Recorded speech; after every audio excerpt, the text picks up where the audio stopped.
Então, pessoal, continuando o assunto sobre regra de sinais, nessa aula aqui eu vou explicar para vocês a regra que vale para o caso de soma e subtração. Eu gosto de trabalhar com a noção de tenho e devo, que é a do saldo bancário. Eu acho ela um pouco mais simples. Tem uma outra forma de resolver também, e vou estar explicando lá no final, para que vocês possam comparar, né, e ver qual é mais fácil para vocês, tá bom? Então, vamos lá. Vou explicar para vocês agora a noção de tenho e devo, tá? A ideia é a seguinte, ó.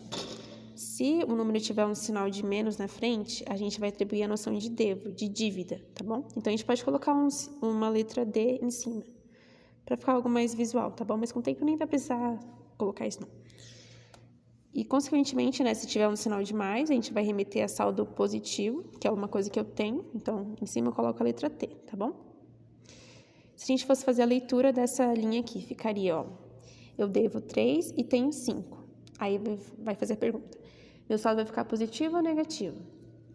Nesse caso, meu saldo vai ficar positivo em 2.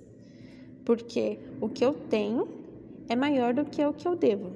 Entendeu? Agora aqui nesse segundo exemplo. Ó, tem um sinal de menos, então eu vou atribuir a noção de devo, né? Então, eu vou colocar a letra D em cima. Nesse caso aqui, tanto no primeiro número quanto no segundo, né? Porque os dois têm sinal de negativo. Agora aqui fazendo a leitura, ó. Eu devo 6 e devo 3. No final, eu vou continuar devendo 9, né? Nesse exemplo aqui, é como se fosse uma soma de dívidas, entendeu? Agora aqui nesse terceiro exemplo. Ó, se não tem nada na frente do número, lembra da aula anterior, né? Então, quer dizer que o número ele é positivo. Então, aqui, ó, se é positivo, então é uma coisa que eu tenho. Saldo positivo. E aqui também é uma coisa que eu tenho, porque também é positivo. Fosse fazer a leitura. Eu tenho 7 e tenho 3. Então, no final, eu vou continuar tendo 10, né? Agora aqui. Negativo, coloco o Dzinho em cima. Positivo, coloco o T. Fazendo a leitura. Devo 1 e tenho 1. Meu saldo vai ficar 0, né? Porque é como se fosse um abatimento de dívidas, tá bom? Agora aqui. Sinal de menos é uma coisa que eu devo. Dívida. Sinal de mais é uma coisa que eu tenho, saldo positivo. Então, aqui, ó, eu devo 4 e tenho 3. Meu saldo vai ficar positivo ou negativo? Nesse caso aqui, vai ficar negativo em 1. Porque o que eu devo o que eu devo, ele é maior do que o que eu tenho. Entendeu? Agora aqui. Negativo, coloco o Dzinho. Positivo, coloco o T. Então, vamos lá, ó. Devo 12 e tenho 7. Meu saldo vai ficar positivo ou negativo? Assim como no caso aqui de cima, vai ficar negativo em 5, né? Nesse exemplo aqui. Porque o que eu tenho, ele é menor do que o que eu devo. Então, mesmo se eu pagar 7, ainda vou continuar devendo, porque minha dívida é de 12. Entendeu? Agora, eu vou resolver esses mesmos exemplos, né? Através dessa outra noção aqui, tá bom? Antes eu vou explicar ela para vocês, né? Aqui. Nessa daqui é muito importante a gente conseguir, de fato, olhar para os sinais. Se os sinais eles forem iguais, a gente vai ter que somar os números e manter o sinal. Se os sinais forem diferentes, a gente vai identificar o maior número, manter o sinal do maior número e depois fazer a subtração do maior menos o menor. Aí agora aqui, vamos fazer aqui nos exemplos que vai ficar um pouco mais simples, tá bom? Agora aqui, ó. Me deparei com esse exemplo. Primeira coisa que eu vou perguntar, os sinais são iguais ou diferentes? Nesse caso, são diferentes, né? Então, vai valer essa regrinha aqui, tá bom? O primeiro passo dela é a gente identificar o maior número.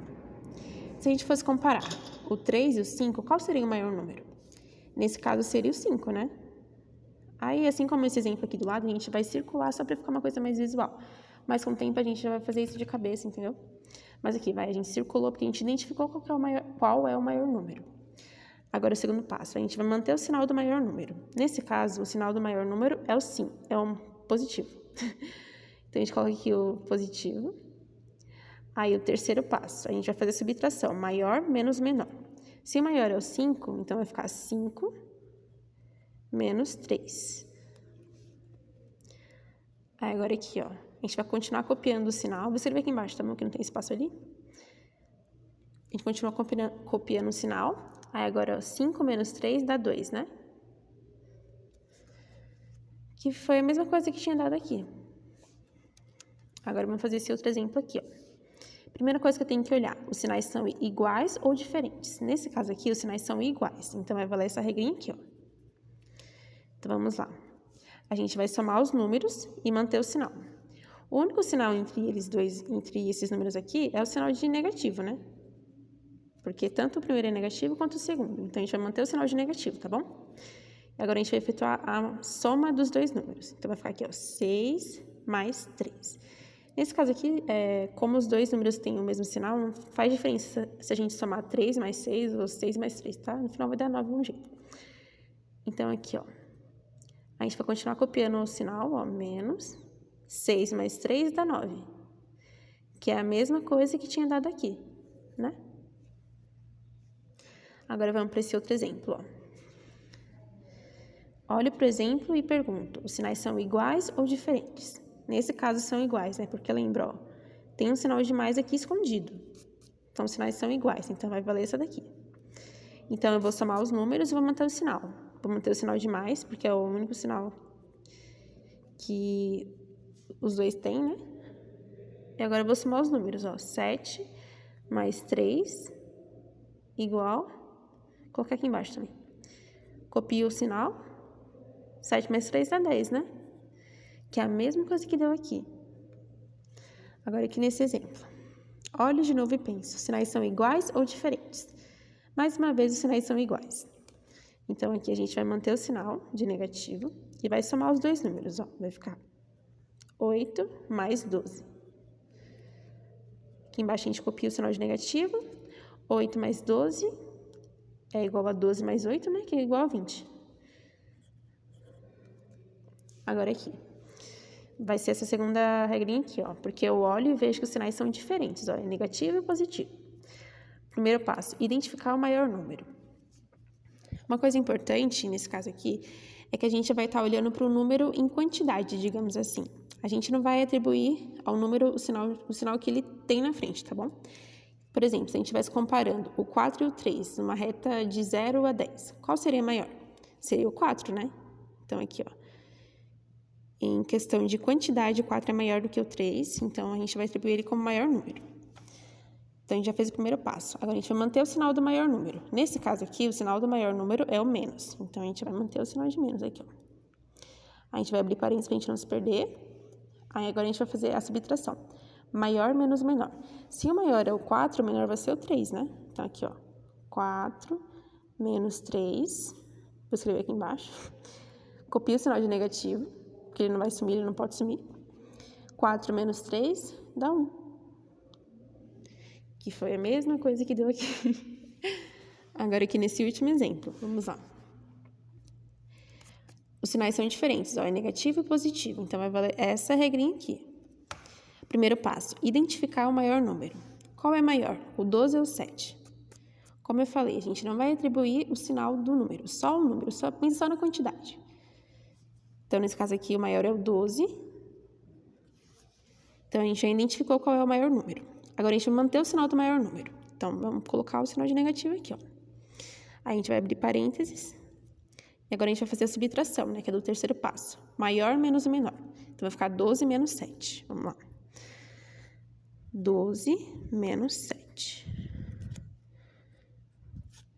Continua com o sinal de negativo, porque ele não pode desaparecer. E agora aqui, ó. 12 menos 7 dá 5, né? Então, é isso, pessoal. Como vocês perceberam, eu resolvi os mesmos exemplos praticamente, usando métodos diferentes. Aí vocês podem comparar e ver qual que faz mais sentido para vocês, qual é mais fácil, entendeu? E sempre lembrar, ó, se for usar esse método aqui, tem que sempre olhar para os sinais, ver se eles são iguais ou diferentes. E se for usar esse método aqui, tem que lembrar do saldo bancário, né? Uma parte mais lógica de pensar se é dívida, se é saldo positivo. Mas é isso. Espero que vocês possam identificar qual é o melhor para vocês. E se for alguma dúvida, pode entrar em contato comigo também, tá bom?